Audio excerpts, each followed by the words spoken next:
तो स्टार्ट करते हैं हम लोग पढ़ना सेमीकंडक्टर का लेक्चर नंबर 3। लास्ट क्लास में हम लोग ने इंट्रोडक्शन पढ़ लिया था डायोड का, जिसमें पीएन जंक्शन क्या होता है, डिप्लेशन रीजन के बारे में पढ़ा दिया था, है ना। और ये सारे कंडक्शन बैंड हम लोग इंसुलेटर, सेमीकंडक्टर और कंडक्टर के लिए पढ़ चुके थे। इसमें ये पता है कि कंडक्टर में ओवरलैप होता है valence band and conduction band, है ना, ये सब बता दिया आपको। अभी अपन आगे बढ़ रहे हैं और नेक्स्ट जो टॉपिक है वो क्या है, डायोड में ही डिप्लेशन रीजन को ही आगे एक्सटेंड करेंगे। एक चीज तो क्लियर हो गई थी कि ड्रिफ्ट करंट जो होता है, ड्रिफ्ट करंट और जो तुम्हारा डिफ्यूजन करंट है, दोनों में एक सबसे इंपॉर्टेंट रोल क्या है।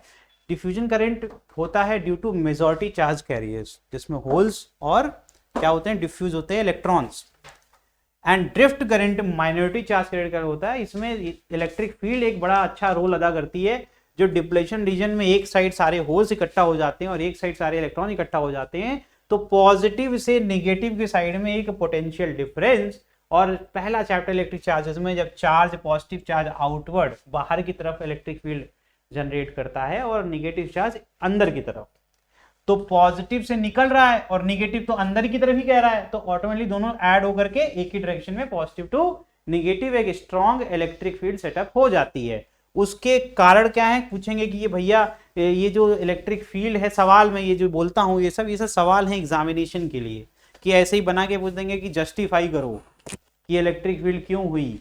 ऐसे बोर्ड्स के क्वेश्चन ऐसे ही बनते हैं, तो आपको एक्सप्लेन करना पड़ेगा कि due to majority charge carrier जो वो डिफ्यूज हो रहा है, ड्यूरिंग डिफ्यूजन, अब वो क्या करेंगे, आकर के वो गेट पर, गेट मतलब जहां पर आपके इमोबिल चार्ज बैठे हुए हैं, ये सारे गेट कीपर है ना, यहां आकर के सारे एक साथ इंटर करना चाहते हैं किसके अंदर, सर P से N में आएंगे और N से P में जाना चाहेंगे।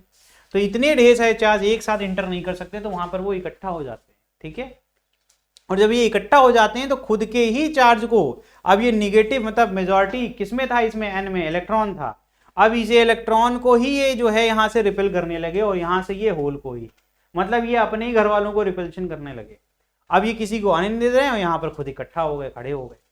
इससे बन जाता है यहां पर एक पोटेंशियल डिफरेंस, जिससे कि इलेक्ट्रिक फील्ड सेटअप हो जाती है। आंसर खत्म। तो इस तरीके से आपको फिगर बना करके, अगर आप टूटी फूटी इंग्लिश और फिगर अच्छा बना करके एरो डायग्राम दिखा दोगे तो भी आपको नंबर मिलेंगे। इसी को 3 बार बना देना, अगर नहीं कुछ कर पाना 3 बार बनाना। एक बार दिखाना यहाँ से जंप हो रहा है डिफ्यूजन के दौरान और इधर से जंप हो रहा है, ताकि एग्जामिनर ये समझ पाए कि तुम्हें आता है, बस इंग्लिश कमजोर है, तो दया करके नंबर दे देगा। ये सब चालाकी, बोर्ड्स में नंबर ले आने की अलग कला होती है, दिखावा ज्यादा करना है, पढ़ाई कम करनी है, ठीक है। तो जितनी अच्छी राइटिंग स्किल उतने अच्छे नंबर, ठीक है। किसी भी सिचुएशन में क्वेश्चन छोड़ के नहीं आना है, किसी भी बेकार से बेकार सिचुएशन सारे क्वेश्चन अटेम्प्ट करने, भले गिवन लिख करके चले आओ, ठीक है। तो अगर दयालु कोई टीचर होगा तो सब में 1 नंबर फ्री के तो मिल ही रहे हैं, ठीक है। तो इस तरीके से बोर्ड्स में कोई नंबर कट नहीं रहे हैं, लिखने के नंबर कटते नहीं है, चालाक बनना, थोड़ा सा चालाकी के साथ क्वेश्चन करना, ठीक। अब वो जो पीछे वहां पे ना वो ग्राफ बन रहा है, उसके बारे में क्यों चर्चा नहीं कर रहा हूँ, क्योंकि वो अभी चर्चा करने योग्य उसका टॉपिक आपका बना नहीं है, आपको नॉलेज उतनी है नहीं। मैं अभी वो सिखाऊंगा what is this potential barrier. तो भैया अब ये क्या हो रहा है ना, ध्यान से देखना, इसके बाद की कहानी शुरू हो रही है। तो जब ये इलेक्ट्रिक फील्ड सेट हो गई तो माइनॉरिटी चार्ज कैरियर यहां से होल्स, क्योंकि होल्स को क्या कर रहा है, रिपेल करके यहां भेज देगा, और ये इलेक्ट्रॉन तो खींचते ही हैं होल को। इसी प्रकार से इधर से धीमे से माइनॉरिटी, यहाँ क्या होता है, यहाँ पर क्या ज्यादा है भाई, यहाँ होल ज्यादा है और इधर इलेक्ट्रॉन ज्यादा है ना, तो यहां से होल धीमे से आएगा, निगेटिव सॉरी इलेक्ट्रॉन धीमे से आएगा और इंटर करते ही वो खिंच जाएगा किसकी तरफ, पॉजिटिव की तरफ। तो इस तरीके से जो ड्रिफ्ट करंट फ्लो करेगा वो उल्टा फ्लो करेगा, वो N2P करेगा, है ना। और जो अपना डिफ्यूजन करंट होगा वो P2N होगा, ठीक बेटा, वेरी गुड, इतना क्लियर हो गया। आगे देखते हैं कि जब पीएन जंक्शन है is set to be forward bias, अगर हम अब यहां से बायसिंग स्टार्ट हो रही है, तभी मैंने कहा वो अभी तुम्हें बता नहीं सकते। अब तुम सीखोगे एक चीज कि व्हाट इज बायसिंग। जब P को पॉजिटिव से कनेक्ट करते हैं बैटरी के और N को निगेटिव से कनेक्ट करते हैं बैटरी के, तो हम कहते हैं जो पीएन जंक्शन है वो हमारा फॉरवर्ड बायस है। क्या कहते हैं, फॉरवर्ड बायस है। यहाँ लिखा हुआ है, ध्यान से देखेंगे तो आपको यहाँ मिलेगा, ये रहा तुम्हारा फॉरवर्ड बायस, ठीक है। अगर पॉजिटिव टर्मिनल को हमने बैटरी के कनेक्ट कर दिया P से और निगेटिव को कनेक्ट कर दिया किससे, हमने बेटा N से, ठीक है, क्लियर हो गया। आगे देखो तो बेटा ये जो डायग्राम में ना ये जो डिफरेंस की बात कर रहे हैं, अब तुम खुद सोचो, पॉजिटिव मतलब ये क्या कह रहा है कि यहां से सारे के सारे होल आ रहे हैं, इकट्ठा हो रहे हैं, पॉजिटिव। अब पहचान गए ना, पॉजिटिव मतलब होल, और यहाँ बैटरी की वजह से यहाँ सारे इलेक्ट्रॉन आगे इकट्ठा हो गए। अच्छा, इलेक्ट्रॉन की कोई कमी है क्या यहाँ पर? इलेक्ट्रॉन तो ऑलरेडी है। अच्छा, कुछ नहीं आता है तो इतना अपने को आता है सर ये पॉजिटिव पोटेंशियल हो गया और सर ये निगेटिव पोटेंशियल हो गया, ठीक भैया, इसी कहते हैं पोटेंशियल डिफरेंस। और current always flows from higher potential, higher potential हमेशा 10th क्लास से सिखाया गया, पॉजिटिव को कहते हैं टू द लोअर पोटेंशियल। तो जो पोटेंशियल डिफरेंस आएगा बैटरी के कारण वो तो यहां की तरफ करंट को फ्लो कराना चाहेगा, ठीक भैया, सही कह रहा हूं गलत कह रहा हूं? लेकिन ये क्या कर रहा है, ये कह रहा है नहीं नहीं मेरा पॉजिटिव पोटेंशियल यहां है, मेरा निगेटिव पोटेंशियल यहां है, मैं कह रहा हूं करंट इधर जाएगा, ठीक है। तो दो लोगों में क्या हो रहा है, टग ऑफ वॉर हो रहा है, रस्सी है खींच रहे, एक कह रहा है करंट को इधर भेजेंगे, एक कह रहा है करंट को इधर भेजेंगे। तो इफेक्टिवली क्या होगा, अगर करंट फ्लो करेगा तो वो तभी फ्लो करेगा दोनों में से कोई एक जीत जाए। तो कैसे जीतेंगे, वेरी सिंपल, ये सर यहां पर V है, अब ये ऐड हो जाता अगर ये इसका भाई होता या इसका दोस्त होता, लेकिन ये है बदमाश, है ना, ये गुल्लू बदमाश है, और गुल्लू बदमाश कह रहे नहीं मेरा काम है तुमको घटाना, तुमको सपोर्ट तो मैं कर नहीं सकता, ड्रिफ्ट है ना, देखो अपोजिट। तो बेटा हमें जो ओवरकम करना है, हम यही इसी पोटेंशियल को ओवरकम करेंगे, तभी तो यहां से डिफ्यूजन जो है फिर से शुरू हो जाएगा। समझ में आ रहा है कि नहीं आ रहा है? तो हम मेजॉरिटी की साइड में जब खड़े होते हैं, जब हम इस तरीके से बैटरी को लगाएं कि हम मेजॉरिटी को सपोर्ट करें, यानी हम डिफ्यूजन को सपोर्ट कर रहे हैं, इसने डिफ्यूजन को रोक दिया, इसको तोड़ेंगे, इसको तोड़ने के लिए हमने पार्टी कौन चूज करी, जीत रही है पार्टी डिफ्यूजन वाले को। तो जब हम इधर से और पंपिंग करेंगे और प्रेशर बिल्ड करेंगे, धक्का लगा रहे हैं, उधर से भी धक्का लगा रहे हैं, तो ये क्या होगा, श्रिंक होगा कि नहीं होगा, दबेगा कि नहीं दबेगा? तो कहते हैं shrinking of the depletion reason, ठीक है। अब इसी का एंटी पार्टी हो जाए, सोचो इसी का जस्ट उल्टा सोचो, अब मैं मेजॉरिटी कमजोर कैसे करूंगा, इलेक्ट्रॉन ले आ दूंगा, है ना, इसको भटका दूंगा, होल्स को भटका दूंगा, कैसे भटकाऊंगा रिवर्स बायसिंग, मैं इसी पे पढ़ा दे रहा हूं, या रुक जाओ रुक जाओ रुक जाओ, रिवर्स बायसिंग का कहां है भाई, रिवर्स बायसिंग नहीं है क्या यहाँ है, ये देखो यही सीख लो, देखो जो सिखा रहा हूं ना इससे ये सब चीज समझ में आ जाएगी, पीपीटी चक्कर मत पढ़ो, जो बता रहा हूं वो सुनो ध्यान से। निगेटिव में देखो क्या कर रहे हैं, पार्टी बदल दी अपन ने, हम कह रहे हैं नहीं हमारे पास बहुत फंड है, तो अपन क्या इलेक्शन के एग्जांपल लेके चलते हैं। इलेक्शन में सच बताएं तो आप लोग नेता देखते हैं, हम तो देखते हैं कॉर्पोरेट, कॉर्पोरेट जिधर बैठा है उधर ही की तरफ जीत है, क्योंकि वही मार्केटिंग के लिए पैसा देगा, है ना। तो ये हम क्या है, हम कॉर्पोरेट हैं। अब हम डिसाइड करेंगे कि डिप्लेशन इंजन बढ़ेगा, यानी अपोजिशन पार्टी तेज हो रही है या फिर जो रूलिंग है वो, तो रूलिंग वाले डिफ्यूजन वाले हो गए, अपोजिशन है ये हो गया। अपन क्या किया, अपन बाजी बदल रहे हैं। अब देखो निगेटिव ले आए, इधर ले आके खड़ा कर दिया, ये सारे निगेटिव आएंगे तो कॉमन सेंस लगाना, कभी भी प्रेशर मत लेना, कॉमन सेंस। होल्स यहां पर ज्यादा है ना, होल्स को ही जल्दी है उधर जाने की। अगर मैं इनको फुसला के बेवकूफ बना दूं, भटका दूं रास्ते से, तो ये भटक के कहां आ रहे हैं, देख रहे हो, है ना, उल्टा अट्रैक्ट हो रहे हैं। उधर जाना, उधर प्रेशर बढ़ाना था, उधर प्रेशर कम कर दिया, तो कौन, अब देखो इनको मौका मिल गया, ये क्या करेंगे। सिमिलरली यहां पर कौन आके बैठ गया, होल, और ये किसको, मेजॉरिटी कह रहा है तुम कहां जा रहे हो, प्रेशर कहां बिल्ड कर रहे हो, तुम मेरे पास आ जाओ। समझ में आ रहा है कि नहीं आ रहा है?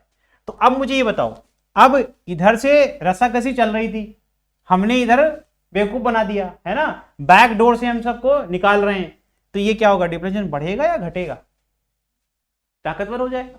समझ में आ रहा है कि नहीं आ रहा है?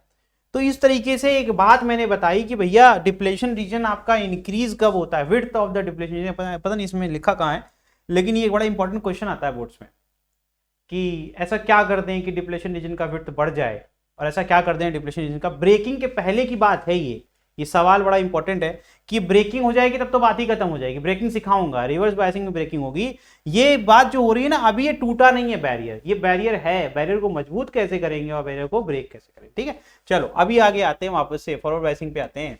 अब इसको समझ गए, ये बात समझ में आ गई, अब आगे कंटिन्यू करेंगे, समझ में आ जाएगा। The external potential difference applied, ये होता है एक्सटर्नल, इसको कहते हैं एक्सटर्नल, ठीक है।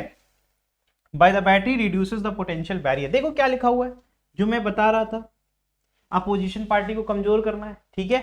तो reduces the potential barrier inside the PN junction as both are opposite to each other. देखो यहाँ पे एरो भी बनाया हुआ है, this is my V naught and this is my V कितना बड़ा है और वी नॉट कितना छोटा सा है ना, अपोजिशन। तो ये कह रहे हैं अपोजिट टू ईच अदर बेटा, ठीक है। आगे देखिए, as result the electric field decreases, electric field decrease हो रही है, हेंस द, ये क्या लिखा हुआ है, अरे बाप रे, ये क्या लिखा हुआ है, श्रिंक हो रही है, जो मैं बोल रहा था, है ना।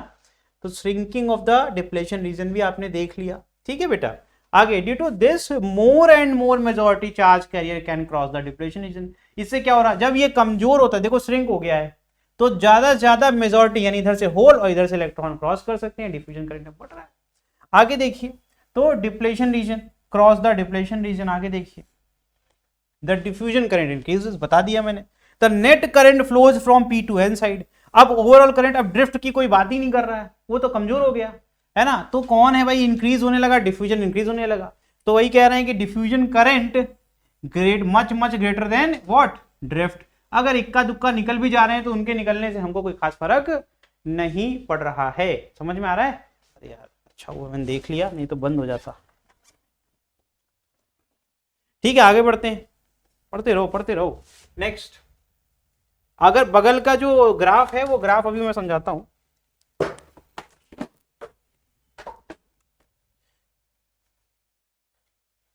चलो, तो अब पहले ये देख लो, सर्किट देख लेते हैं, है ना, सर्किट कैसे दिखती है। पहले ग्राफ बता दें, चलो बता देंगे, सब तो बताना ही है। देखो ध्यान से, ये बैटरी तुझे दिख रही है,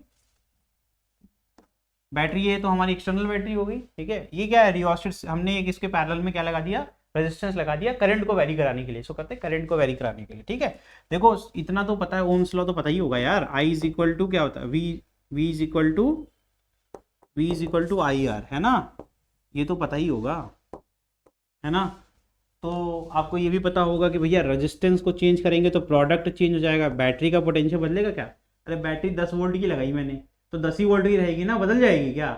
तो भैया अगर मैं इसको बोलता हूँ 8 वोल्ट की बैटरी है, तो हो सकता है 2 एम्पियर करंट जा रहा होगा और आपका 4 ओम का रेजिस्टेंस है। समझ में आ रहा है कि नहीं आ रहा है। तो अब मैंने रेजिस्टेंस को अगर बढ़ा दिया, 8 कर दिया, तो करंट 1 हो जाएगा। करंट डिक्रीज हुआ कि नहीं हुआ, करंट को मैंने 8 कर दिया तो रेजिस्टेंस 1 ओम हो जाएगा। तो मैं इस रेजिस्टेंस की, ये क्या, व्हाट इज रियोस्टेट, इसमें रेजिस्टेंस की डिफरेंट वैल्यू बिना सर्किट को बंद किए, सर्किट को बंद नहीं करना पड़ता है, ये एक्सपेरिमेंट नहीं कराया होगा स्कूल में, चल छोड़ो।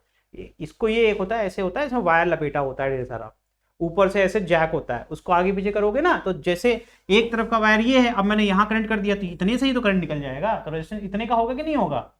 और अगर हम यहाँ कनेक्ट कर देंगे तो लंबा हो गया वायर, रेजिस्टेंस बढ़ गया। फॉर्मूला होता है R is equal to rho L upon A. कुछ नहीं आता तुमको, तुम ये देख लो कि लेंथ बढ़ेगी तो रेजिस्टेंस बढ़ेगा, ऐसे समझ लो तुम, है ना। तो समझ में आ रहा है ना, इसका काम सर्किट में इतना ही है कि करंट को वेरी करा सके हम, ठीक है, करंट को कंट्रोल करने के लिए। अब ये क्या है, इसको अगला इसका हिस्सा कहां से कनेक्टेड है, यानी देखो ध्यान से, इसका आगे का कोई काम नहीं है। ये यहां से करंट अगर आया, ये पॉजिटिव है, ये अरे यार पीपीटी में कचरा कर देते हैं कभी, यहां से करंट आया, देखो ध्यान से, मैं सर्किट समझो, और करंट यहां से चला गया बेटा, तुम्हें लग रहा होगा यहां जाएगा, यहां क्यों जाएगा, जब एक रास्ता ऑलरेडी यहीं निकल जाएंगे। देखो current always flows from least resistive path, जहां सबसे कम रेजिस्टेंस वहीं से करंट जाएगा। तो इसको आगे क्यों जाएगा, जब आगे रेजिस्टेंस ज्यादा है तो यहीं से निकल जाएगा ना, इसका यही काम होता है। चलो भैया ये हो गया। और निगेटिव पोटेंशियल क्या, करंट नहीं है तो क्या हुआ, पोटेंशियल तो जाएगा ना, पोटेंशियल जाएगा, पोटेंशियल को करंट के से मतलब नहीं होता है, ठीक है। अब ये हो गया पॉजिटिव टर्मिनल, ये हो गया, ये करंट यहां से देखो ऐसे होके जा रहा है और यहां करंट 0 है, क्यों, क्योंकि रेजिस्टेंस वोल्ट मीटर का इन्फिनिट, ये सब तो पहले से पता होना चाहिए तुमको। वोल्ट मीटर जो है उसमें इन्फिनिट रेजिस्टेंस होता है, वो करंट को ड्रॉ ही नहीं करता, उसका काम ही है कि सिर्फ वोल्टेज बताना, उसको करंट नहीं चाहिए। करंट क्यों चाहिए भाई, करंट ले लेगा तो खत्म हो जाएगा ना, कंज्यूम कर लेगा पोटेंशियल, इसीलिए करंट यहाँ इसमें इतना बड़ा रेजिस्टेंस होता है कि करंट यहाँ जाएगा ही नहीं, करंट सीधे निकल जाएगा, ठीक है। तो ये सर्किट समझना पड़ेगा, एग्जाम में ऐसे ही दे देंगे, तुम कहोगे सिलेबस नहीं है, क्यों नहीं सिलेबस है भाई, ये तो सिंपल सर्किट है, प्रैक्टिकल फिजिक्स का पार्ट है ये, ठीक है। तो यहाँ से ये देखो पोलैरिटी यहाँ से जा रही, क्योंकि यहाँ करंट है नहीं, इस वायर का कोई मतलब नहीं है, ठीक है। इस वायर को चाहो तो सर्किट से हटा दो, कोई दिक्कत नहीं होगी। यहाँ से करंट गया, अब यहाँ पे भी करंट नहीं जाएगा, क्यों, अरे भाई वही बात हो गई, रेजिस्टेंस इतना ज्यादा है ना, कोई मतलब ही नहीं है। तो ये तुम्हारा वोल्ट मीटर है, इसको आसान बना दूं मैं तुम्हारे लिए, ये तो कठिन लग रही है तुमको, हम आसान बनाते हैं। आसान सर्किट देखो, अभी तुम्हें समझ में भी आ जाएगी, तुम्हें जिसकी आदत है, तुम्हें आदत इसी की है। इसको यहाँ गैल्वेनोमीटर लिखते हैं, पता है क्यों गैल्वेन लिखते हैं? तो गैल्वेनोमीटर और एमीटर में क्या डिफरेंस होता है? एमीटर बनाया गया बड़े करंट को मेजर करने के लिए यार, कुछ तो पढ़ लो। और जब छोटा बहुत करंट होता है, मिली, है ना, छोटे करंट के लिए गैल्वेनोमीटर होता है।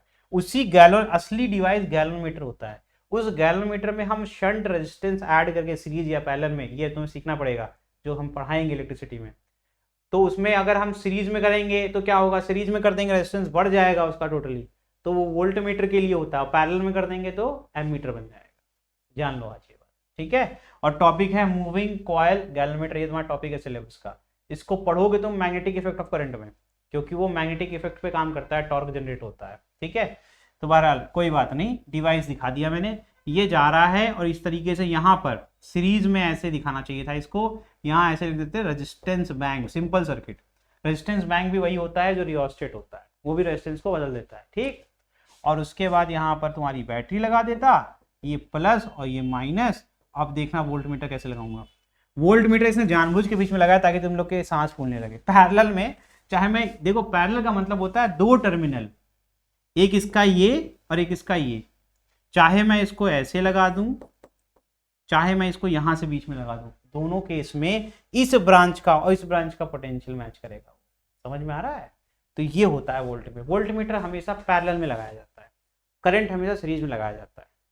करंट सीरीज में क्यों लगाना जरूरी है? क्योंकि करंट की रीडिंग सर जब करंट चार्ज होके गुजरेगा, क्योंकि हमें चार्ज का ही तो मेजरमेंट करना है, लेकिन वोल्टेज में हमको नहीं करना है मेजरमेंट चार्ज का। हमको सिर्फ चाहिए कि भैया इधर कितने पॉजिटिव इकट्ठा हुए, इधर कितने निगेटिव इकट्ठा हुए, इन दोनों में अंतर करना है बस मुझे। तो मुझे करंट की जरूरत नहीं है, तो आई नीड पोटेंशियल डिफरेंस। समझ में आया? तो ये ओपन सर्किट में होता है, ये क्लोज सर्किट में होता है। चलो करंट इलेक्ट्रिसिटी पढ़ना तब सीखना, लेकिन अभी के लिए इतना जानते रहो, ये पी हो गया, ये एन हो गया, ठीक। अभी भी कुछ नहीं आया तो अब आखिरी उम्मीद यही बची है। यहां से सीधे देखो, इसको कभी भी एमीटर की सर्किट में टेंशन ना लेना, ये सीधी वायर मान लेना। ये सीधे आकर के देखो पॉजिटिव टर्मिनल बैटरी में मिल रहा है, तो पॉजिटिव पी से लग गया और नेगेटिव एन से लग गया, तो ये हो गया तेरा P N junction forward bias. समझ गया? ये तो अगर ये नहीं बना पाना एग्जाम में तो ये बना के जरूर चले आना, ठीक है। तो ये हो गया फॉरवर्ड बायस की सर्किट डायग्राम, ठीक। अब वापस से थोड़ा सा एक और चीज सिखानी थी, बस वो सिखा लूं, उसके बाद फिर मैं आगे बढ़ जाऊंगा। अब ये पोटेंशियल बैरियर क्लियर हुआ कि ये क्या है, ये वो डिफरेंस है जो यहां पे अपोजिशन क्रिएट कर रही है, ठीक। इसके बाद क्या हो रहा है, ये क्या है, जब आपने फॉरवर्ड बायसिंग लगा दी तो ये घट गई, क्योंकि आपने घटा दिया। आप आए अपना ताकतवर पार्टी लेकर के और इसका इफेक्ट घटा, इसकी देखो हाइट छोटी हो गई, ठीक है। तो आपने रिड्यूस करा दिया, डिप्लेशन रीजन दब गया, अपोजिशन अभी जिंदा तो है लेकिन किसी काम की अभी बची नहीं है। तो इस तरीके से वो ग्राफ दिखाता है, ठीक है। आगे देखो नेक्स्ट आईवी कैरेक्टरिस्टिक। यार वोल्ट मीटर एमीटर लगा हुआ है, उसका कोई मतलब है? देखो ध्यान से देखो, पहले क्या हो रहा है, तुम वोल्टेज बढ़ाते जा रहे हो बैटरी का, कुछ नहीं हो रहा है, कुछ नहीं हो रहा है, कुछ नहीं हो रहा है। फिर एक पॉइंट पर आकर डिप्लेशन रीजन कहेगी बस हमसे अब नहीं झेला जाएगा, है ना, अब हम जो है रोक नहीं पाएंगे इनको, ठीक है। तो भीड़ इकट्ठा हो रही थी, और किसकी भीड़? मेजॉरिटी चार्ज कैरियर की भीड़ इकट्ठा होती जा रही थी। अब सडनली क्या हुआ, ब्रेकडाउन हो गया। नी वोल्टेज का ब्रेकडाउन होता है। जैसे ही ब्रेकडाउन होगा, अब मुझे ये बताओ, कॉमन सेंस लगाना बेटा, दरवाजा जो है हम रोकना चाहते हैं, हम अपोजिशन हो गए आप लोगों के लिए। उधर से आप आ रहे हो, दो लोग हो, हल्का सा खुला गेट नहीं खुल पाया, फिर 4 लोग हो गए। अब मैंने सोचा कि यार 4 लोगों को तो नहीं रोक सकता, एक एक करके निकालता रहूंगा, तो मैं 3 लोगों को तो रोक लूंगा। तो तुम एक एक करके निकल रहे थे, that is what it leakage current is. ये देखो लीकेज हो रहा है, यहाँ 0 चल रहा है, फिर यहाँ से देखो थोड़ा सा इंक्रीज हो रहा है, वैल्यू थोड़ी सी बढ़ गई, है ना, कुछ लोग तो निकलने लगे यहाँ पर। और उसके बाद सडनली क्या हुआ, अब 4 से 8 हो गए, ठीक। अब मेरे कैपेसिटी के बाहर, तो मैंने कहा भैया गेट टूट जाएगा, इससे अच्छा गेट खोल दो। तो जैसे गेट खोलूंगा, जहां 1 और 2 निकल रहे थे, सडनली 8 आएंगे कि नहीं आएंगे? तो व्हाट इज दिस, जो इतनी तेजी से करंट इंक्रीज हो गया और बहुत कम समय अंतराल में, पोटेंशियल चेंज ही नहीं कर पाया मैं, मतलब मैं अपनी ताकत में कुछ खास चेंज नहीं कर पाया, मैं पोटेंशियल इंक्रीज भी नहीं कर रहा हूं। गेट खुलते ही सारे के सारे जितने वहां पे इकट्ठा होकर खड़े थे, अब उनको कोई रोकेगा क्या? तो सारे भाग के आएंगे ना। तो उनको किसी को चाहिए कि पीछे से पुश करे, तो खुद ही चले आएंगे, अपने विल से चले आएंगे, क्योंकि वो कब से बाहर वेट कर रहे हैं। अब पीछे से किसी का नारा आए चाहे ना आए, खुद ही चली आएगी भीड़। समझ में आ रहा है? तो बेटा ये पीछे से नारा कौन लगा रहा है? जो उसको पुश कर रहा है, जो बैटरी है, वो कह रही जाओ, है ना, हम पीछे खड़े हैं। अब बिना बैटरी की जरूरत ही नहीं है, बैटरी ने कहा थोड़ा सा कहा चले जाओ, उतने में गेट खुला, सब भाग के चले गए। तो यानी कि very small change in battery का पोटेंशियल और तुम्हारा increase in current is very high. समझ में आ रहा है? इसे इसको ब्रेक डाउन कहते हैं। क्या कहते हैं इसको? Break down. ठीक है। Initially on increasing the voltage current is very small, जब इंक्रीज करते हैं वोल्टेज को तो करंट आपका बहुत छोटा है, लेकिन एक वैल्यू के बाद जिसको नी वोल्टेज कहते हैं, छोटा सा भी इंक्रीज करते हैं हम, even a small increase in voltage the current increases drastically. समझ में आ रहा है? Because at knee voltage the potential barrier becomes zero, break down हो चुका है। ठीक है, बैरियर खत्म। ठीक, अब and now a majority of the charge carrier can diffuse to the other side. अब सारे चार्जेस क्या कर सकते हैं? डिफ्यूज कर सकते हैं। तो भैया डिफ्यूजन करंट बहुत तेज इंक्रीज हो जाएगा। अगर हम स्लोप निकालना चाहिए, इस IV कैरेक्टरिस्टिक कर्व का स्लोप निकालोगे तो स्लोप होता क्या है? Change in y upon change in x। तो चेंज इन y ये करंट का एक्सिस है, ये वोल्टेज का एक्सिस है, delta I change in I upon change in V। ठीक है, ये 1 अपॉन RF होता है। What is RF? Forward bias का resistance offered by the circuit, semiconductor circuit. तो ये होता है अप्रोक्सीमेटली 10 ओम या फिर 100 ओम, उसकी रेंज में ये वैल्यू होती है। अब ये क्यों ऐसे लिखा? एलिमेंट पे डिपेंड करता है भाई, अलग अलग एलिमेंट का RF अलग अलग होगा। ठीक, तो इस रेंज में ये वैल्यूज पाई जाती है। समझ गए? अच्छा, करंट ऐसा नहीं है कभी भी, क्योंकि पुअर कंडक्टर मैंने ये स्टार्टिंग में सिखा दिया था, तो कभी एम्पियर में करंट नहीं फ्लो करेगा, it will be always in the milliampere. समझ में आ रहा है? यानी ये जो ग्राफ दिखा रहा है इतना भी नहीं है कि तुमको झटका लग जाएगा, मिली एम्पियर में ही करंट निकलेगा। ठीक है, तो ये ध्यान रखना। ये सब बता चुका हूं ऑलरेडी। रिवर्स बायसिंग है क्या ये? हाँ, रिवर्स बायसिंग में क्या होगा? हाँ, ये देखो ध्यान से, ये बड़ा इंपॉर्टेंट है। देखो पहले पोटेंशियल, ठीक है, देख रहे हो चेंज कितना ज्यादा है। अब क्या हो रहा है? जब मैंने और इसको ताकतवर कर दिया तो और स्टीप हो गया। समझ में आ रहा है कि नहीं आ रहा है? मतलब डिप्लेशन रीजन की विड्थ बढ़ गई। देखो बढ़ रही है कि नहीं बढ़ रही है? क्योंकि मैं अपोजिशन पार्टी में आ गया। तो वापस इसको पढ़ो। As a PN junction is said to be reverse bias, ये तो पता ही है तुमको। External potential difference applied by the battery increases, है ना, the potential barrier inside the PN junction. आगे देखिएगा, as result the electric field क्या होती है? इंक्रीज हो जाती है और hence the depletion region expand.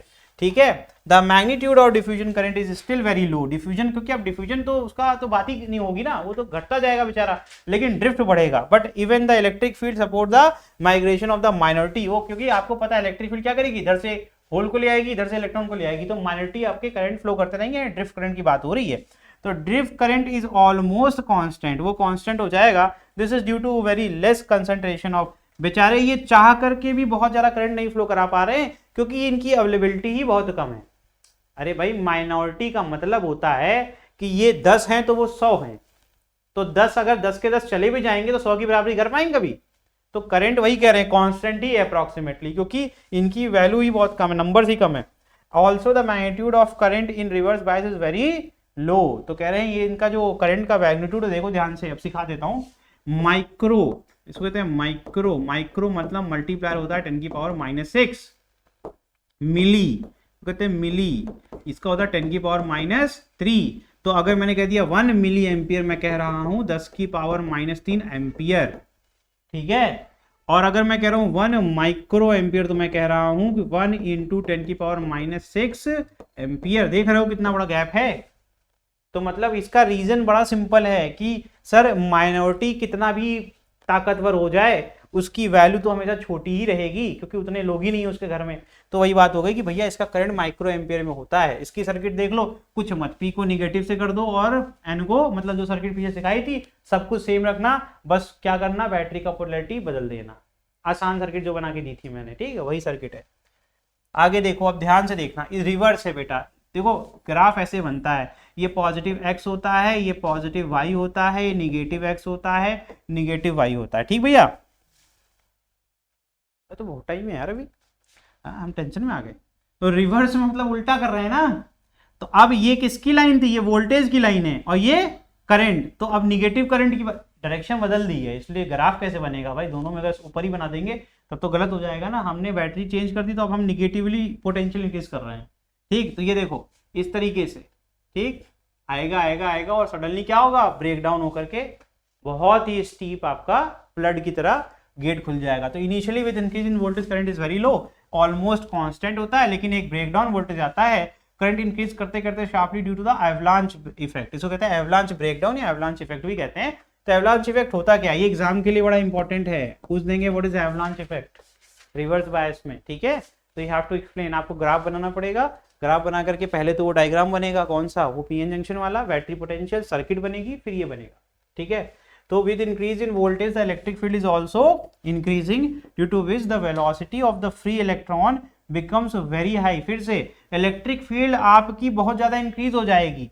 तो भैया एक चीज समझो पहले, ये थोड़ा मैं समझाता हूँ अच्छे से, आसान है ये बहुत। मैं कह रहा हूँ इसकी ताकत तो बहुत बढ़ गई, इसके पास कोई कप्तान नहीं है बढ़िया जिसको कहे कि जाओ बेटा लड़ो, है ना। तो ये क्या कर रहा है, अपनी सेना में जो भी आ रहा है चलो ठीक है तुमको मोटिवेट कर दे रहे हैं। तो हाई इलेक्ट्रिक फील्ड से क्या होगा, उसकी काइनेटिक एनर्जी बढ़ जाएगी। अरे बहुत हाई रिपल्शन आ रहा है यहाँ से, तो जैसे ही होल आएगा उसको खट्टे से भेज देगा, है ना। काइनेटिक एनर्जी बहुत ज्यादा है, लेकिन क्योंकि आगे जाने के लिए कुछ है नहीं, अवेलेबल नहीं, लोग नहीं है हमारे पास, इसलिए अपन ऐसा लग रहा है। तो जब ब्रेकडाउन होगा, जब ये हट जाएगा, तो इधर से ये पूरी बैटरी का पोटेंशियल लग जाएगा, नहीं लग जाएगा। अरे ये होल फटाफट भेजेगा, ये फटाफट यहां से निकलते जाएंगे, एनर्जी तो इसके पास थी ऑलरेडी, है ना। तो अब इसको लोग भी मिल जाएंगे जैसे ही ब्रेकडाउन हो जाएगा। तो जैसे ही ब्रेकडाउन होगा तो सडनली क्या होगा, देखो, तो the high velocity electron knocks off bonded electron. अब वो क्या कर रहे हैं, इतनी काइनेटिक एनर्जी है, आ रहे हैं। अब ये जो इमोबिल पड़े हुए थे, ये इमोबिल जो पड़े हुए थे इलेक्ट्रॉन्स, तोड़ दिया बॉन्ड, कहीं स्ट्रक्चर का बॉन्ड ही तोड़ देंगे, है ना। इतनी एनर्जी आएंगे, टकराएंगे, कॉलेज में तुमको अलग अलग कर देंगे, है ना। तो यहां से फ्लड आता है। तो कह रहे हैं वही भी knocks the bonded electron and these two free electron will knock off another two bonded. तो सडनली हो क्या रहा है, अब इधर से देखो ध्यान से बेटा, इधर से इलेक्ट्रॉन आ रहा है, ठीक है, इधर से आ रहा है इलेक्ट्रॉन, इलेक्ट्रॉन नहीं, इधर तो क्या है, ये पी है ना, पी में इलेक्ट्रॉन ज्यादा होते हैं, नहीं पी में होल ज्यादा होते हैं, है ना। इधर से क्या आएगा, होल आएगा, होल आएगा, ये बॉन्डेड इलेक्ट्रॉन को तोड़ देगा, इसको एनर्जी ट्रांसफर करेगा, ये जाकर के दूसरे को तोड़ देगा, ठीक है, समझ में आ रहा है। और अभी देखो इधर निगेटिव ही है। अब ये सारे के सारे क्या करेंगे, जब ये ब्रेकडाउन होते रहेगा, उधर भी ब्रेकडाउन हो रहा होगा, उधर कौन जा रहा है, उधर इलेक्ट्रॉन जा रहा है, और किसको ब्रेक करेगा, वो इधर से ब्रेक कर देगा, है ना। तो ढेर सारे इधर एक तरफ क्या हो जाएंगे आपके, पॉजिटिव इकट्ठा, एक तरफ निगेटिव। जैसे ही ब्रेकडाउन होगा सडनली क्या होगा, फ्लड आएगा कि नहीं आएगा। तो वही ये कह रहे हैं कि भैया ये बॉन्ड जब ब्रेक होने लगेंगे ना, bond electron, and so the process will go on, that's why there is a sharp increase in the current. ठीक, जब तक ब्रेकडाउन नहीं हुआ तब तक सब तोड़ करके, मतलब सारे बॉन्ड तोड़ करके वहीं पड़े रहेंगे। जैसे ही ब्रेकडाउन होगा तो वही बात होगी, गेट खुला, सारे के सारे भाग गए। तो वही शार्प इंक्रीज दिख रहा है यहाँ पर एवलांच ब्रेकडाउन, ठीक है। चलिए, क्योंकि फिर से एक बार आखिरी बार मैं कोशिश करूंगा, क्योंकि काइनेटिक एनर्जी इसलिए बेटा, क्योंकि यहाँ पर जो आपके मैग्नेटिक हैं वो है नहीं, तुम बार बार बैटरी का पोटेंशियल बढ़ा रहे हो, तो बैटरी की जो एनर्जी वो जा कहां रही है, वो जा रही है इसकी इलेक्ट्रिक फील्ड को स्ट्रॉन्ग करने में। अब इलेक्ट्रिक फील्ड स्ट्रॉन्ग है तो भैया एक भी होल आ रहा है तो एक होल इतनी एनर्जी लेकर के जा रहा है कि यहाँ पे एक लोगों को निपटा दिया। अब ये इलेक्ट्रॉन के पास इतनी एनर्जी है कि जाके दूसरे को निपटा देगा।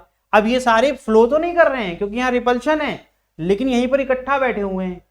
इसी प्रकार से इधर होल्स इकट्ठा होते जा रहे हैं कहीं ना कहीं। अब ये प्रेशर बिल्ड होगा, ये ब्रेकडाउन जैसे ही होगा, जैसे ही ब्रेकडाउन होगा वैसे ही जो तुमने इकट्ठा कर रखे थे लोगों को, ये लोग करेंगे क्या, भागेंगे कि नहीं भागेंगे। तो इस तरीके से बेटा ये होता है, ठीक है।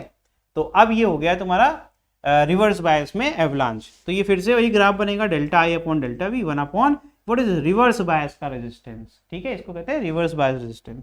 रिवर्स बायस रेजिस्टेंस क्या होता है, 10 की पावर 6, देख लो कितना ज्यादा है, पिछली बार 10 से 100 था, इस बार 10 की पावर 6, बहुत ज्यादा होता है, ठीक है। तो ये आपका रिवर्स बायस का रेजिस्टेंस होता है। दोनों को जब ऐड कर दोगे तो ये बन जाएगा तुम्हारा, देखो ये घुटने की तरह नहीं दिख रहा तुमको, जैसे कोई बैठा हो घुटना, इसलिए इसको कहते हैं यहाँ पर एवलांच इफेक्ट, ठीक है, इस तरीके से, ठीक। तो ये ब्रेक डाउन है और वहां पर भी देखो फॉरवर्ड है, लेकिन ज्यादा शार्प कहाँ है इधर, क्योंकि पहली बात तो इसका रेजिस्टेंस बहुत ज्यादा है। रेजिस्टेंस ज्यादा होने से इसका वोल्टेज ज्यादा लगेगा, वोल्टेज ज्यादा लगेगा। देखो यहाँ 0.4 0.7 इसका एक्चुअली होता है जर्मेनियम के लिए, 10 की 0.7 होता है ना, 0.7 वोल्ट तक जाते जाते जर्मेनियम सिलिकॉन के लिए मुझे चेक करना पड़ेगा, 0.3 और 0.7 में कंफ्यूज हो रहा हूँ, इन्हीं दोनों के लिए होता है, लेकिन जर्मेनियम सिलिकॉन के लिए। अच्छा, ये तो बात हो गई, देख लो इतना कम वोल्टेज, इधर देख लो 100 वोल्ट। अब ये सारा जो पोटेंशियल है वो इलेक्ट्रिक फील्ड को मिल गया। अब काइनेटिक एनर्जी इसलिए बहुत ज्यादा मिल गई और बॉन्ड्स ब्रेक होने लगे, और जैसे ही गेट खुलेगा ये सारे के सारे भागेंगे और वो भाग करके क्या क्रिएट कर देंगे, एवलांच क्रिएट कर देंगे। समझ में आया कुछ कुछ, ठीक है। अब नेक्स्ट स्लाइड,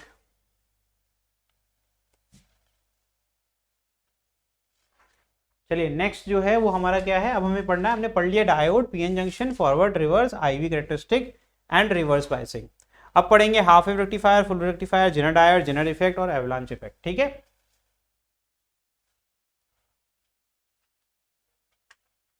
एवलांच इफेक्ट तो पढ़ा दिया मैंने, जस्ट पढ़ाया ना। चलो ये देखते हैं डिफ्यूजन, ये सब तो जानते हो है ना, ये सब रिकैप विकैप करने की जरूरत नहीं है, इतने इंटेलिजेंट बच्चे हैं। अब ये क्या बना दिया, इसको देख के तो वैसे ही वो बुखार आता है, ट्रांसफॉर्मर बना दिया है ना, ईएमआई चैप्टर का है ये। क्यों, तुम्हें तो पता ही होगा क्या होता है ये ट्रांसफॉर्मर क्या होता है, स्टेप अप क्या होता है, स्टेप डाउन क्या होता है, ये कोई चीज होती है हैं? तुम बताओगी स्टेप अप ट्रांसफॉर्मर क्या होता है?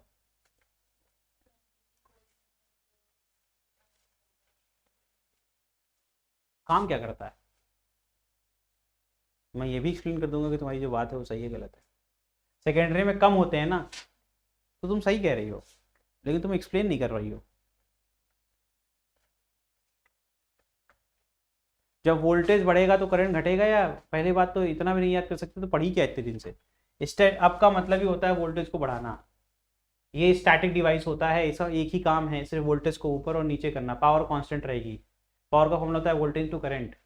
तो इसमें अब तुमने इतना तो पढ़ लिया, रेजिस्टेंस वाला Ohm's law, R is equal to V upon I, है ना, एंड वी और आई एक दूसरे के इन्वर्स चल रहे हैं। ठीक, तो वोल्टेज बढ़ेगा तो करंट को घटना ही पड़ेगा। जब इसने बोला नंबर ऑफ टर्न्स कम होंगे, तो क्या करेंगे नंबर ऑफ टर्न बढ़ा करके, जब करंट ही नहीं है तो करंट घट गया। जब हाई वोल्टेज होता है, जैसे 10,000 वोल्ट पे जब बिजली आती है तो करंट उसमें कम होता है, लेकिन जब तुम्हारे घर पे आती है 220 वोल्ट पे तो करंट उसमें ज़्यादा होता है। ठीक है, तो low voltage high current, power remains constant, V into I. समझ में आ रहा है? ये कुछ भी एम्पलीफाई नहीं करता, लोग इसको एम्पलीफायर समझते हैं, ये एम्पलीफाई नहीं करता भाई। एम्पलीफाई मतलब होता है कुछ एक्स्ट्रा ऐड कर देना, ये कुछ कुछ किया भाई, पावर कांस्टेंट जितनी है उतनी दे दी इसने वापस। स्टेप अप स्टेप डाउन, समझ में आ रहा है? स्टेप डाउन में क्या होगा, हमारे घर के पास स्टेप डाउन लगता है, जब बिजली उत्पादन होती है 13.5 किलो वोल्ट पे, उसको इंक्रीज करके 720 किलो वोल्ट, डिपेंडिंग कि जितनी दूरी होती है उतना ज़्यादा वोल्टेज बढ़ा देते हैं। ठीक है, लॉस को बचाने के लिए, ये सब सिलेबस में है भाई। ठीक है, तो step up step down transformer में ये बेसिक सा क्वेश्चन पूछा मैंने, कोई बात नहीं, उम्मीद भी नहीं थी मुझे। जब आपकी ये क्या करता है, ये एसी सप्लाई, ये एसी में और डीसी में क्या अंतर होता है? छोटी चीज यार, बड़ी मतलब बड़ा आदमी नहीं है और छोटा आदमी है, छोटा आदमी होगा तो छोटी बातें करेगा, ऐसा मतलब कुछ है नहीं, इससे कुछ का मतलब नहीं है।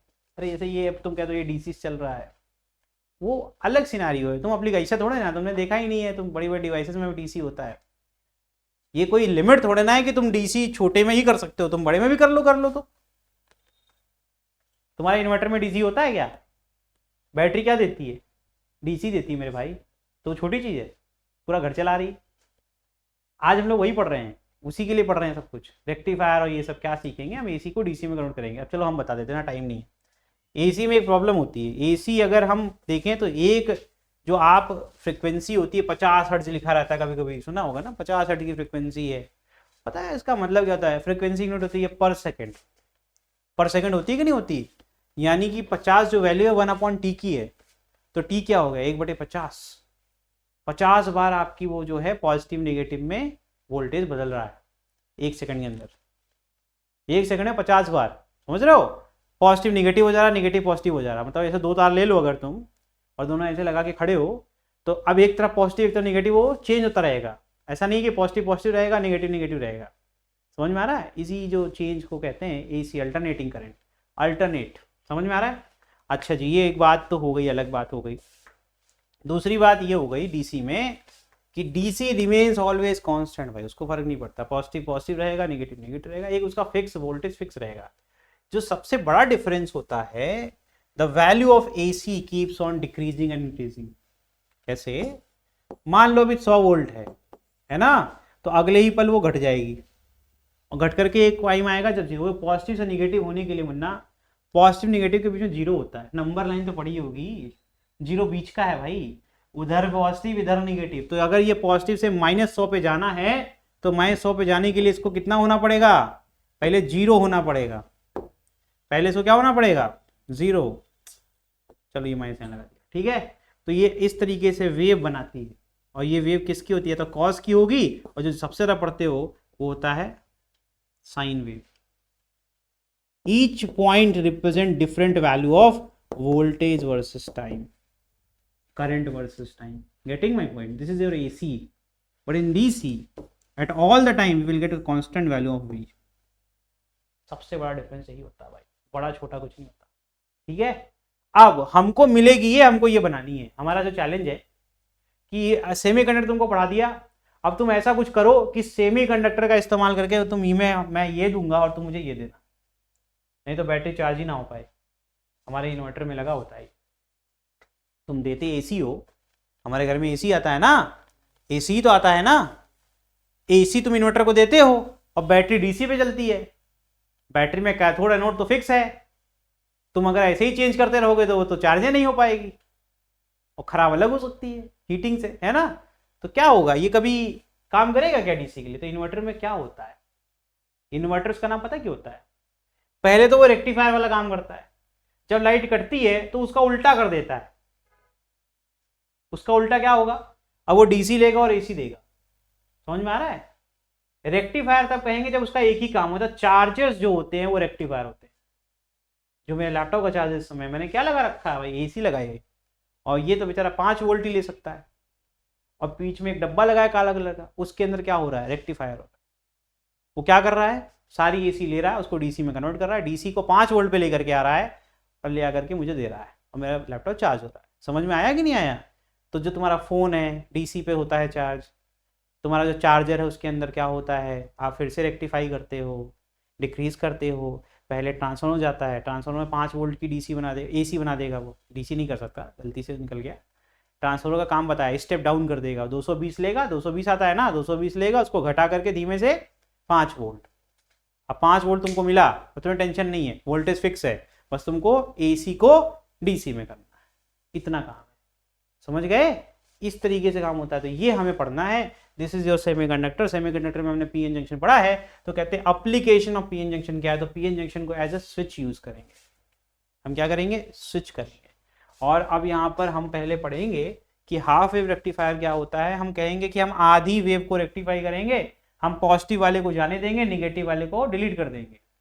स्विच ऑन और स्विच ऑफ करने वाला सिस्टम होगा। कह रहे हैं जब करंट पॉजिटिव में है तो ले लेंगे, या वोल्टेज पॉजिटिव में तो ले लेंगे, और निगेटिव वाले को डिलीट कर देंगे। तो जो मेरी नई वेव बनेगी वो पॉजिटिव आएगी, 0 पॉजिटिव 0 पॉजिटिव 0। समझ में आ रहा है? तो आधा ही तुमने काटा ना, तो उसे हाफ वेव रेक्टिफायर कहते हैं। अब जब मैं निगेटिव वाले को पॉजिटिव बना दूं, समझ आ रहा है, पॉजिटिव को पॉजिटिव बनाए रखूं और निगेटिव को पॉजिटिव बना दूं, तो सारा कैसे बन जाएगा, ऐसे बन जाएगा, है ना। अब मुझे बस एक ही काम करना है कि जो ये जो कर्व बन रहा है उसको सीधा करना है। तो मैं क्या कर दूंगा, कैपेसिटर लगा दूंगा। कैपेसिटर का क्या फायदा होता है, उसको कुछ भी दो वो आउटपुट कांस्टेंट वोल्टेज देता है। कैपेसिटर इसीलिए इस्तेमाल किया जाता है क्योंकि आप उसको चार्ज कर सकते हैं। जब चार्ज कर दोगे तो तुम थोड़ी थोड़ी देर पे उसको चार्ज दोगे, कुछ नहीं कहेगा, कहेगा दे रहे हो ना, ठीक है, मेरा पेट भरना चाहिए, तुरंत नहीं भरेगा कोई बात नहीं। लेकिन तुम जब खा रहे हो तो तुम कह रहे हो मुझे तुरंत चाहिए, तो वो क्या करोगे, जब तुम कैपेसिटर को चार्ज लगा दोगे तो वो फिल्टर की तरह काम करेगा। वो तुम्हें कांस्टेंट वोल्टेज देगा, लेकिन तुम उसको वापस से तुम उसको फ्लक्चुएटिंग वोल्टेज दोगे। समझ में आया कि नहीं आया? तो फ्लक्चुएटिंग DC से तुम उसको कांस्टेंट DC में बाय यूजिंग अ फिल्टर, और फिल्टर की तरह कौन काम करता है, कैपेसिटर। मैंने पूरा टॉपिक तुमको पढ़ा दिया, लेकिन अभी तुम्हें एप्लीकेशन नहीं पता, अब मैं सिखाऊंगा, ठीक है। तो यही सब पढ़ना है हम लोग को। तो ट्रांसफार्मर इसलिए पढ़ा रहे हैं क्योंकि भैया इसका काम है AC को देना, हम ये दिखाना चाहते हैं कि हमें मिलता क्या है, और हम वहां पर PN जंक्शन लगा दिखा रहे हैं कि हम करेंगे क्या। ये रही मेरी क्वायर, ठीक है। अब ध्यान से देखना, जो यहाँ रहेगा, अब जिसने भी पढ़ा है वो उसका जस्ट अपोजिट यहाँ रहेगा। ये तो पढ़ा होगा, नहीं पढ़ा, चलो कोई बात नहीं। लेंज लॉ ऐसे होता था, -ED5/dt, ये माइनस साइन लगा हुआ है ना, माइनस उसको पलट देगा। चलो कोई बात, हम ही पढ़ाएंगे तभी सुधरोगे तुम लोग, हम पढ़ाएंगे तो सब हो जाएगा, ठीक है। अभी जो बोल रहे हैं मान लोगे, ठीक है। अब चलो इसको भी यहाँ से हटा देता हूँ मैं कहता हूँ यहाँ पर एक बार पॉजिटिव आएगा, एक बार निगेटिव आएगा, फिर यहाँ जब ये पॉजिटिव आएगा यहाँ निगेटिव वही पॉजिटिव, ऐसे मान सकते हैं कि नहीं मान सकते। हम इसको भी प्ले से हटा दिए, हमें ऐसे मिल रहा होगा पॉजिटिव नेगेटिव ऐसे कर रहा होगा 50 बार, ठीक है भाई। हमने क्या करा, हमने कहा इसका जो आउटपुट निकलेगा ये है आउटपुट वाला वायर, तो हमने एक तरफ लगा दिया PN जंक्शन डायोड और दूसरी तरफ कुछ नहीं लगाया, और लगा दिया एक बल्ब, और हमने ये ऑब्जर्व किया बल्ब जल रहा है, बुझ रहा है, बुझ रहा है, जल रहा है। क्योंकि तुम्हें अच्छे कुछ नहीं आता होगा, इतना तो पता होगा कि सर अगर भी कोई भी चीज आपको चलानी है, मान लीजिए आप ये बल्ब ही जला रहे हैं, ठीक है, तो बल्ब में एक होना चाहिए लाइव वायर, एक होना चाहिए न्यूट्रल, दोनों की जरूरत है। अगर एक भी वायर मैं हटा दूं तो लाइट नहीं जलने वाली। समझ में आ रहा है कि नहीं? तो भैया हो क्या रहा, ध्यान से देखना बेटा। पहले क्या था बेटा, पॉजिटिव। जब पॉजिटिव मिलेगा तो कम वोल्टेज में, अभी पीछे देखा तुमने 0.7 वोल्ट पे ये चालू हो जाएगा। फॉरवर्ड बायस में, अरे इसमें तो है ही नहीं, है नहीं है, ग्राफ है क्या? हाँ बहुत बढ़िया, ये देखो इतना सा वोल्टेज जैसे ही मिला इसको, ये कह रहा जाने दो भाई, क्योंकि फॉरवर्ड बायस में क्या करेगा, ये तुरंत खुल जाएगा, चालू हो जाएगा। तो स्विच ऑन करने के लिए जो वोल्टेज चाहिए वो बहुत ही कम चाहिए, तुरंत ये ऑन हो गया, इसलिए कहते हैं इसको स्विच की तरह इस्तेमाल कर रहे हैं, ठीक है। तो अब ये ऑन हो गया, मतलब ये कहेगा जाने दो भाई करंट को, और यहां से ये वापसी ले लेगा, निगेटिव, खत्म हो गया, सर्किट कंप्लीट हो गई, बल्ब जल गया। अब देखना क्या हो रहा है, जैसे ही इसको निगेटिव मिला, ये कह रहा अरे ये तो रिवर्स है, कह रहा और वोल्टेज लेकर के आओ तब सोचूंगा। और वोल्टेज देखा तुमने कितना ज्यादा था पीछे ग्राफ में, 100 है ना। तो यानी कि अब ये क्या करेगा, इधर तो पॉजिटिव है, इधर से तो लाइव आके खड़ा है, इंतजार कर रहा है, लेकिन इधर से कोई आ ही नहीं रहा है। और जब तक ये वोल्टेज इसको देने की कोशिश तब तक बदल गया, तब तक ये फिर से पॉजिटिव हो गया, तो बल्ब बुझा और फिर से चालू हो गया, फिर बुझा फिर चालू हो गया। समझ में आ रहा है? क्योंकि इसने रिवर्स वाले को तो जाने ही नहीं दिया। जब ये फॉरवर्ड रहेगा तब ये ऑन हो जाएगा, जब ये रिवर्स हो जाएगा तो ये ऑफ हो जाएगा। तो यू आर सीइंग इट कि ये PN junction diode as a switch इस्तेमाल कर रहा हूं कि नहीं कर रहा हूं, मैं रिवर्स करंट को रोक रहा हूं और फॉरवर्ड को जाने दे रहा हूं। समझ में आ रहा है कि नहीं आ रहा है? तो ये स्विच की तरह काम कर रहा है कि नहीं कर रहा है? तो मेरे भाई यहीं से जितने पॉजिटिव आए वो चले गए, जितने नेगेटिव आए वो जीरो हो गए, ठीक है। स्विच ऑफ, फिर से जितना पॉजिटिव आया फिर से चला गया। समझ में आया बेटा? तो आउटपुट में देखो हाफ वेव रेक्टिफायर, आधी वेव को रेक्टिफाई कर दिया, उड़ा दिया निगेटिव को सबको, कह रहा रहेंगे तो सिर्फ पॉजिटिव ही, ठीक है। डीसी में हमेशा पॉजिटिव ही होता है, ठीक है भाई। बहुत बढ़िया, तुमने सीख लिया, काम मेरा खत्म हो गया। S1 positive, S2 negative, terminal की बात हो रही है, ठीक।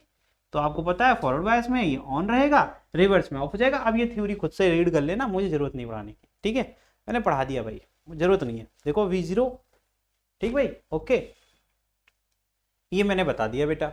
अब आओ इसमें, आओ फुल वेव में। अब मैंने कहा यार ये मेरा दिमाग चमका, यार ये तो सही बात है। तो जब मैं यहाँ इसको ऑफ कर रहा था, ध्यान देखना, पहले पॉजिटिव था, मैंने इसको ऑन किया, इसको ऑफ कर दिया।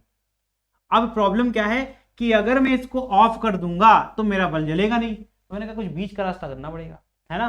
तो मैंने कहा यार एक बीच से निकाल लो वायर, ये वायर सिर्फ रिटर्न के लिए काम आएगा, ये करंट को वापस से रिटर्न करेगा। लाइव मैं इधर से दे दूंगा, लाइव के लिए मैंने स्विच लगा दी, अब मैंने कहा रिटर्न के लिए एक वायर लगा के छोड़ दो, ये रिटर्न पहुंचा देगा वापस। अब देखना ये समझ में जल्दी आता नहीं, इसमें कंफ्यूजन होती है बेटा। आप ध्यान से देखना, जब बेटा ये पॉजिटिव है तो उसी समय यहां पर ये निगेटिव है कि नहीं है। जब निगेटिव यहां पहुंचेगा तो ये रिवर्स हो गया कि नहीं, ये क्या कहेगा, परमिशन डिनाइड, बंद हो गया कि नहीं हो गया। अब ध्यान से देखिएगा, अब सर्किट बदल गई। अब तुमको इस वायर की पूरी जरूरत नहीं है, ये वायर मिटा दो अपनी डायग्राम से, ये है ही नहीं, तुम ये सोचो ये है ही नहीं। करंट यहां से आया, यहां से गया, और यहां से जाते जाते वापस होकर के निकल लिया। समझ में आ रहा है कि नहीं आ रहा है? हो गया कि नहीं हो गया? अच्छा जी, तो यानी कि यहां से इस इतनी कॉइल का कोई मतलब नहीं, हाँ नहीं है, कोई मतलब नहीं है, कोई दिक्कत भी नहीं है। मुझे तो रिटर्न जाना था, मुझे यहां से मिल गया रास्ता। तो मैं रियोस्टेट पढ़ाया था ना, रियोस्टेट क्या सिखाया था कि current always flows from least resistive path. तो भैया मुझे पहले ही रास्ता मिल गया, तो मैं क्यों इतनी मेहनत करूंगा। और यहाँ से कोई मेरा जुड़ाव भी नहीं है, यहाँ जोड़े हो तो मुझे, यहाँ जोड़े हो तो यहाँ कैसे चला जाऊंगा मैं, ठीक है। तो ये ओपन हो गया ना, ये हिस्सा क्या हो गया, ओपन हो गया, इसको हटा दीजिए, क्योंकि यहां से इसने ये स्विच ऑफ कर दिया, ठीक। अच्छा जी, ये एक हो गया। दूसरी साइकिल देखो, दूसरी साइकिल आराम से पढ़ो। अब तुम क्या करो, तुम्हें मैंने अच्छे से पढ़ाया, ये निगेटिव ये पॉजिटिव, ठीक भाई। अब ये दूसरी वाली यहाँ नहीं बनी हुई है, अब इसको यहाँ बनाओ पॉजिटिव। अब तुम खुद बताओ, ये ऑन हो जाएगा, यहाँ पर निगेटिव, ये ऑफ हो जाएगा, होगा कि नहीं होगा। अब ध्यान से देखना बेटा, ये जो हिस्सा है इसका कोई मतलब है नहीं, यहां से ये जो हिस्सा है, ये जो हिस्सा है, ये सब काट दूं, सही है। अब मुझे सर्किट में दिखना क्या चाहिए, मेरी गाड़ी यहां से चलेगी, चलेगी, ठीक है। यहां से फिर यहां जाऊंगा, ठीक, ये लाइव चल रहा है और ये रिटर्न चल रहा है। देखो रिटर्न सेम रहा कि नहीं रहा, ये कला है इसमें, ठीक है। तो इस तरीके से मैंने बस चालाकी क्या करी, मैंने कहा इसका रिटर्न वायर मैं अलग कर लूंगा और लाइव में दो तरफ, क्योंकि इधर पॉजिटिव इधर निगेटिव यही चेंज हो रहा है बार बार, मैं दोनों तरफ डायोड लगा दूंगा, तो मैं निगेटिव वाले को ब्लॉक कर दूंगा, पॉजिटिव वाले को जाने दूंगा। तो जब ये पलटेगा तो ये बंद हो जाएगा, ये चालू हो जाएगा, रास्ता में चलता रहेगा। अब जो बार में जीरो हो जा रहा था वो बार में जीरो कभी नहीं होगा, तो निगेटिव वाले साइकिल में भी मुझे पॉजिटिव मिलता रहेगा। तो अब मेरा जो आउटपुट जो जीरो हो रहा था, अब देखना ध्यान से, अब ये पूरा मैं पढ़ाऊंगा, पिछले वाला में इतना आसान था छोड़ दिया। During the positive half cycle, पहली पॉजिटिव ये बनी हुई है, ठीक है। During the positive half cycle AC the diode D1, this is my diode D1, this is my diode D1, हाँ लिखा तो है D1 और D2, ठीक भैया। तो डायोड D1 फॉरवर्ड बायस में है और डायोड D2 क्या है, रिवर्स बायस में है। दस current can flow from diode D1 से करंट जा सकता है लेकिन D2 से करंट नहीं जा सकता है, रिस्ट्रिक्टेड लिखा हुआ है। Now at this situation point C is at higher potential, C कहां पर है, हायर पोटेंशियल पर है, मैं मिटा दे रहा हूं सारा, है ना। C क्या है, हायर पोटेंशियल पर है, क्योंकि ये स्विच ऑन हो गया डायोड, ये करंट यहां से ये स्विच ऑन हो गया, है ना, पॉजिटिव है, ये हायर पोटेंशियल पर है, ठीक है। And this is at lower potential, this is at lower potential, open circuit में वोल्टेज रेडिएट हो जाता है ना, ये पॉजिटिव था, ये नेगेटिव था, यही नेगेटिव वहां चला गया, अब ये नेगेटिव यहां चला गया, ठीक है भाई, वेरी गुड। फिर आगे क्या, खत्म हो गया क्या? तो for first half cycle zero से जो पहली हाफ साइकिल है उसमें S1 positive S2 negative, D1 forward में ऑन रहेगा, D2 बंद रहेगा। डायरेक्शन कहां से शुरू होगी, तो D1 से C तक जाएगा, C से RL तक जाएगा, ये लोड, दिस इज RL, ठीक है। RL से फिर वापस से वो CT तक वापस चला जाएगा, सेंटर टैप में चला जाएगा, ठीक है। और सेंटर टैप से वापस से ये सर्किट कंप्लीट हो गई, लूप कंप्लीट हो गया, ठीक है भाई। Current always flows in the close circuit. दूसरे साइकिल में क्या होगा, D1 रिवर्स बायस हो जाएगा, D2 फॉरवर्ड बायस हो जाएगा, तो D1 बंद हो गया, D1 चालू हो गया, ठीक है। C again at a higher potential, C फिर से हायर पोटेंशियल पर आ गया, और ये ध्यान से देखो centre tap is again at the, ये निगेटिव है ये पॉजिटिव है, ठीक है। तो इसने वो देखो करंट नहीं चाहिए होता है पोटेंशियल के लिए, इसमें पोटेंशियल यहाँ आ गया, वेरी गुड। तो D1 restricted in this case also point C is at, देखो वापस से higher potential, then the centre tap, therefore the output voltage is positive even though the input voltage is negative. तो S1 negative S2 positive, reverse forward, D2 से C, D2 से C, फिर C से RL, C से RL, RL से centre tap, और centre tap से centre tap से इधर, सॉरी उधर बना दिया, सेंटर टैप से कहा जाएगा S2, लूप कंप्लीट हो गया, ठीक है। तो ये लिखा हुआ है यहाँ पर, आराम से पढ़ोगे तो समझ में आएगा, थोड़ा टाइम तो देना पड़ेगा। तो यानी कि ध्यान से सुनना बेटा, direction of current never changes, direction of current never changes, C is always positive and this is always negative. Current जो बल्ब को मिल रहा है, बल्ब को दुनिया से क्या मतलब, तुम अंदर क्या कर रहे हो हमसे क्या मतलब, हमें जो सप्लाई मिल रही है वो हमेशा पॉजिटिव इधर से मिल रहा है और नेगेटिव इधर से मिल रहा है, और मैं अगर ये अचीव नहीं कर पाता तो कभी DC बोल पाता? सोचो अगर ये पॉजिटिव बार बार बदल रहा है तो वो AC की तरह ही तो हुआ, बस फ्रीक्वेंसी उसकी कम हो गई। तो मुझे DC बनाना है, मुझे एक टर्मिनल हमेशा पॉजिटिव रखना है और एक तरफ हमेशा नेगेटिव, जैसे बैटरी में होता है। अब मेरा यहाँ से फुल वेव रेक्टिफायर बन के तैयार हो गया, लेकिन क्या ये मेरा आउटपुट डिजायर्ड आउटपुट है? Answer is no. यहाँ देखो हमने लिख दिया कौन सा डायोड काम कर रहा है, ठीक है, समझ गए। आगे देखिए, तो मैंने यहाँ क्या लगा दिया, दिख रहा है तुमको, मैंने क्या बोला था, we need a filter circuit, जो होता है कैपेसिटर। तो बस हमने कैपेसिटर लगाया, कैपेसिटर यहाँ चार्ज हो रहा है, यहाँ से डिस्चार्ज हो रहा है, कोई दिक्कत ही नहीं है अपने को, है ना।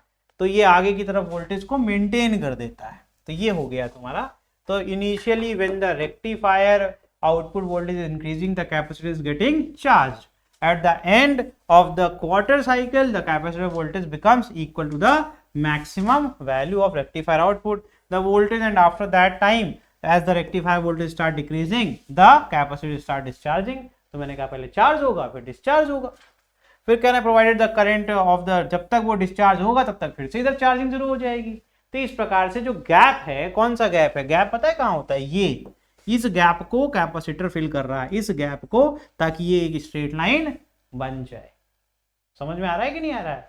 तो ये जितने गैप तुम्हें दिख रहे हैं ये सारा कैपेसिटर फिल करके दे रहा है तुमको, ये कैपेसिटर की देन है कि आपको कांस्टेंट वोल्टेज की सप्लाई मिल रही है।